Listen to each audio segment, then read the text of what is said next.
ایک لمحہ تمہیں ایسا بھی میسر ہونا چاہیے اپنے اوقات زندگی میں جس میں تمہارے اور تمہارے رب کے درمیان کوئی بھی نہ ہو. وَتَبَتَّلْ إِلَيْهِ تَبْتِيلًا، سب سے کٹ کے الگ تھلگ ہو کے بالکل یکسوئی کے ساتھ تم اپنی زندگی کے وہ لمحے اپنے رب کے ساتھ جوڑ دو. جس طرح ایک روایت میں فرمایا لی مع اللہ وقت لا یسعنی فیہ نبی مرسل ولا ملک مقرب، میرا اور میرے رب کا معاملہ کبھی ایسا ہوتا ہے درمیان میں نہ کوئی فرشتہ ہوتا ہے نہ کوئی رسول اور پیغمبر ہوتا ہے، وہاں میرا اور میرے رب کا ہی معاملہ ہوتا ہے. تو یہ یکسوئی کے لمحات ہیں.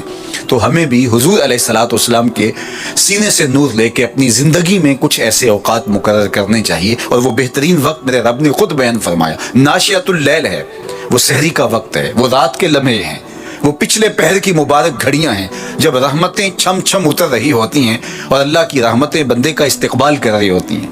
تو اس وقت اگر اللہ کے حضور کھڑے ہو کے ربط قائم کیا جائے تو وہ اللہ کے ساتھ جڑنے کا بہترین وقت ہے. اور نماز میں تبتل ہو، جب ہم نماز پڑھ رہے ہوں تو مکمل انہماک رب کے ساتھ ہو. سیدنا علی المرتضیٰ رضی اللہ تعالیٰ عنہ کے بدن میں تیر لگا ہے اور وہ نماز میں مصروف ہیں اور تیر نکال لیا جاتا ہے. جب سلام پھرتا ہے تو پھر آپ کو پتہ چلتا ہے کہ یہ تو جو ہے وہ تیر تھا جو نکال لیا گیا. تو یہ انہماک ہے، رب کے ساتھ انہماک. اور وہ فرمایا گیا حدیث جبریل میں کہ اپنے رب کی اس طرح عبادت کرو کہ گویا تم اسے دیکھ رہے ہو. اور اگر یہ کیفیت پیدا نہیں ہوتی تو کم از کم یہ کیفیت تو ہو کہ وہ تمہیں دیکھ رہا ہے. فَاتَّخِذْهُ وَكِيلًا، اور اسی کو کارساز بناؤ، اسی پر توکل، اسی پر بھروسہ، اپنے امور اسی کے سپرد کرو. جب اپنے امور اپنے رب کے سپرد کرنے کا مزاج پیدا ہو جاتا ہے زندگی سوکھی ہو جاتی ہے. تدبیر کریں، اس کے لیے حکمت عملی ضرور آپ وضع کریں، لیکن کچھ کام کر کے اللہ پہ چھوڑ دیں. اگر توکل بھی یہی ہے کہ آپ گھٹنا بھی باندھیں اور سپرد اللہ کے کر دیں. اسی کی طرف سے کام ہوتے ہیں اور وہی کارساز حقیقی ہے. تو فرمایا کہ فَاتَّخِذْهُ وَكِيلًا، اسی کو کارساز بنا لیجئے اور اسی پر اپنے کاموں کو چھوڑ دیجئے. جو کشتیاں اس کے نام پر ڈال دی گئیں وہ ڈوبتی نہیں ہیں، وہ منزل تک ساحل تک پہنچتی ہیں. تو ہمارا تو اتنا ہی کام ہے کہ ایک کشتی ڈال دی، لیکن اس کو پار لگانا تو اسی کا کام ہے. تو اسی لیے ہم سواری پر بیٹھتے ہوئے کہتے ہیں کہ مالک اس کو مسخر تو نے ہی کیا ہے ہمارے لیے، ہمارے میں طاقت تو نہیں تھی کہ اس کو مسخر کر سکتے. تو یہ اس کے کرم سے ہوتا ہے. تو وہ اگر چاہے تو کوئی مشکل نہیں ہوتی. تو اس لیے اپنے کاموں کا کارساز اسی کو بنایا جائے. ایک بزرگ تھے، وہ دریا کنارے وضو کر رہے تھے. ایک بچھو تھا جو ایک لکڑی پر تیرتا ہوا، کبھی پانی کے ہچکولوں سے وہ ڈوبتا بھی اور کبھی لکڑی کو تھام لیتا. یوں پانی کے بہاؤ پہ جا رہا تھا تو ان بزرگوں نے دیکھا تو ہاتھ ڈال کر کے اس کو نکالنا چاہا. تو اس نے اپنی فطرت کے مطابق ان کے ہاتھ پہ ڈنگ مار دیا. درد کی شدت سے ہاتھ جھٹکا تو وہ گر گیا. تو پھر ڈوبنے لگا تو پھر پکڑا اور پھر اس نے ڈنگ لگا دیا. 7 مرتبہ اس نے ڈنگ مارا اور آپ اس کو نکال کے 8ویں مرتبہ باہر نکالنے کی کوشش کر رہے ہیں. تو مرید نے کہا جو پاس بیٹھا تھا، حضرت یہ بار بار آپ کو ڈنگ مارتا ہے اور آپ اس کو نکالنے کے لیے کوشاں ہیں.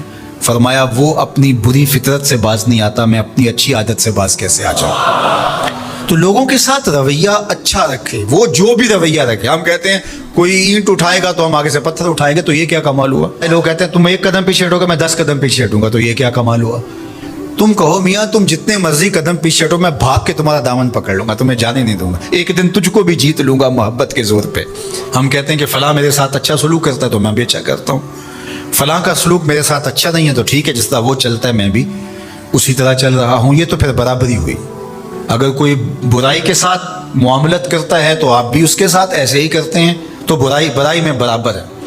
اور اگر آپ کے ساتھ کوئی اچھا سلوک کرتا ہے تو آپ بھی اس کے مقابلے میں اچھا کرتے ہیں، تو پھر بھی آپ برابر ہیں لیکن اچھائی میں برابر ہے. تیسری صورت یہ ہے کہ کوئی آپ سے اچھا سلوک کرتا ہے اور آپ اس سے برا سلوک کرتے ہیں، یہ بدترین صورتحال ہے. اور سب سے بہتر صورت کیا ہے کہ کسی کا رویہ تلخ بھی ہو، کسی کا انداز نامناسب بھی ہو، کوئی آپ کے ساتھ برا سلوک بھی کرتا ہو لیکن آپ اس کے ساتھ اچھا سلوک کرتے ہیں. خون کا رشتہ ہے، دودھ کا رشتہ ہے، وطن کا رشتہ ہے، ہمسائیگی کا رشتہ ہے، آپ کے ساتھ اس کی تعلق داری ہے، آپ کے آبا و اجداد کی آپس کے اندر سانجھ تھی اور آپ اس کو نبھا رہے ہیں. تو یہ ہے بہترین رویہ کہ کسی کا کوئی بھی رویہ ہو آپ اس کے ساتھ اچھا رویہ اختیار کرتے ہیں۔ حضرت عقبہ بن عامر رضی اللہ تعالی عنہ کو حضور نے ارشاد فرمایا تھا، سل من قطعک واعط من حرمک واعف عن من ظلمک۔ اے عقبہ بن عامر، جو تجھ سے تعلق توڑے تو اس سے تعلق جوڑ، جو تجھے محروم رکھے تو اس کی جھولیاں بھر دے، اور جو تیرے پہ زیادتی کرے تو اس کو معاف کر دے، اس سے درگزر فرما۔ یہ بہترین کردار ہے جس سے ایک اچھا ستھرا پاکیزہ اور مناسب معاشرہ ترتیب پاتا ہے اور ترکیب پاتا ہے۔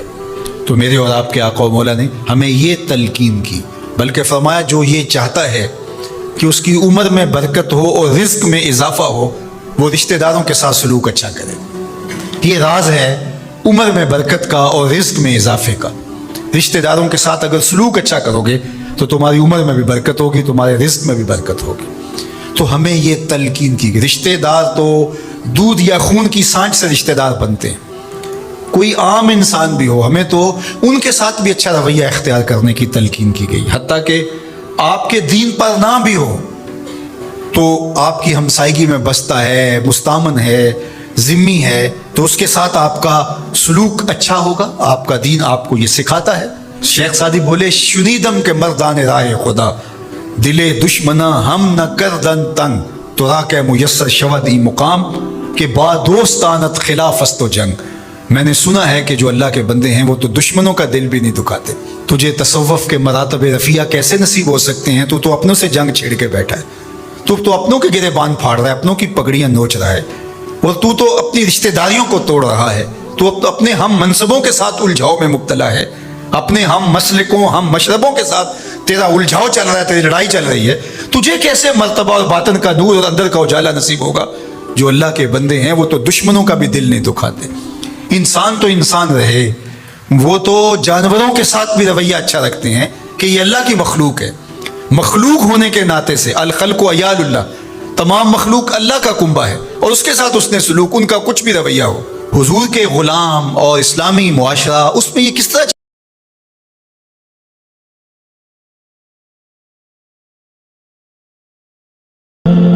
اگر آپ نے ابھی تک ہمارا چینل سبسکرائب نہیں کیا تو فوراً سبسکرائب کیجئے، ساتھ ہی بیل آئیکن پر کلک کریں تاکہ مزید ویڈیو آنے والی وقت پر ملتی رہیں۔ اللہ حافظ۔